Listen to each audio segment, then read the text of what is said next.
Viral food critic Keith Lee traveled to Atlanta to try some of the city's most coveted food spots, as well as some other small businesses that could benefit from exposure on his platform. But Lee's critiques come just less than a week after Atlanta celebrated 5 restaurants earning Michelin stars. Apparently, there's some controversy going around about how these restaurants in Atlanta are mistreating black owned companies that are curated for black people. Well, anyways, typically Lee's reviews consist of him anonymously ordering food, eating the food outside of the restaurant to maintain anonymity, giving an authentic review of what he eats. Almost immediately after getting off his plane to Atlanta, Lee and his family went straight to the Atlanta Breakfast Club, located on Ivan Allen Boulevard. Overall, Lee expressed how the restaurant's food and customer service were acceptable. However, he believed the restaurant's rules were off-putting. Initially, when the group arrived, Lee said there was no space for them to order food, and as a result, they had to order outside. Then Lee said the waitress informed him that he could not take orders until their entire group was there. In addition, Lee said the restaurant was unable to accommodate add-ons and other required one order for the table. Okay. I mean, we probably got to read a little bit more because that doesn't seem like he uncovered a crazy plot twist with the Atlanta restaurants. But let's read more about this article. This sparked a debate about Atlanta's restaurant culture in the comments of his review. One user commented, "The rules alone is a huge turnoff. It's almost like they don't want to accommodate customers." Another one said, "I'm so happy he was honest with his review. It shines light on how we need to do better in the establishments." Lee and his family's second stop was Atlanta rapper Lil Baby's establishment, The Seafood Menu and Takeout, which opened back in July.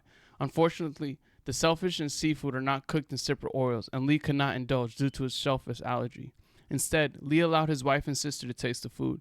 The pair gave a moderate rating due to seasoning and other nuanced aspects, such as the catfish being battered too thick and the lemonades be too tart. Damn, Lil Baby. He said Lil Baby's spot was giving them moderate. They gave him moderate rating. Said the catfish was too thick. And then their third spot was Atlanta's Juicy Jerk. Found itself on Lee's radar. It is owned by Ashley Roberts. She messaged the critic via Instagram asking him to visit the restaurant. "One of my best friends lost her father in a bad car accident recently and left her this restaurant. She's now the owner and has been working her butt off to keep the doors open."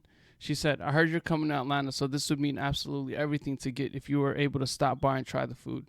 Lee and his family left a stellar review and were more than pleased with not only the food, saying it was tender and well seasoned, but also praised the customer service. Juicy Jerk was also the first restaurant that allowed Lee to call in his order, he said. At the end of the review, Lee left Roberts a heartfelt message. "I appreciate you," she said. Blah, blah, blah. I don't want to read all of that. But he apparently he gave a restaurant a good review, so it wasn't all of them that he gave a bad review. But anyways, the moral of the story is, well, the one that caused the most controversy is this story on the Real Milk and Honey on Main Street on College Park, which is pretty notorious for an area in Atlanta, I guess, where a lot of celebrities and people frequent. Anyways, he said the taste went awry after Lee claimed the staff at Milk and Honey said they couldn't serve Lee's family due to a deep cleaning, despite the doors being open and other patrons coming to pick up orders. Okay, I think that's where it gets tricky. Shortly thereafter, Lee said that the staff recognized him, attempted to service him, but he declined due to his family was treated. Despite this, Lee still encouraged his audience to give the restaurant grace, saying that although he had a bad experience, that doesn't mean others will. Okay. Lee went on to say that he keeps his review as authentic as possible. "The only reason why I'm making this is to show my authentic and real experiences like I do." Lee said, "I don't mean no harm. I don't have malicious intent, but I always say I'm going to be honest. And that comes with good and not so good." However, the Milk and Honey's response was not as grateful. The owner said, "Oh, she posted a video. Okay." She apparently said let's see. Did you see this Keith Lee video about the Real Milk and Honey? And who is this Keith Lee? Daddy, you don't know Keith Lee? Yeah. No.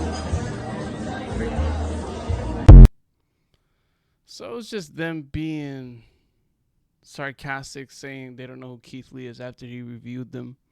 which is kind of bogus. Everybody knows, and I'm pretty sure the word around town was that Keith Lee's reviewing restaurants, so that was pretty bogus.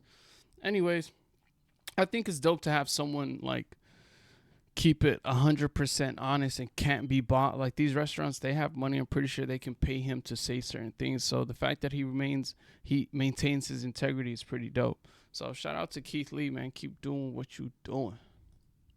What do y'all think? Is the Atlanta restaurants being too sensitive, or is Keith Lee being too hard?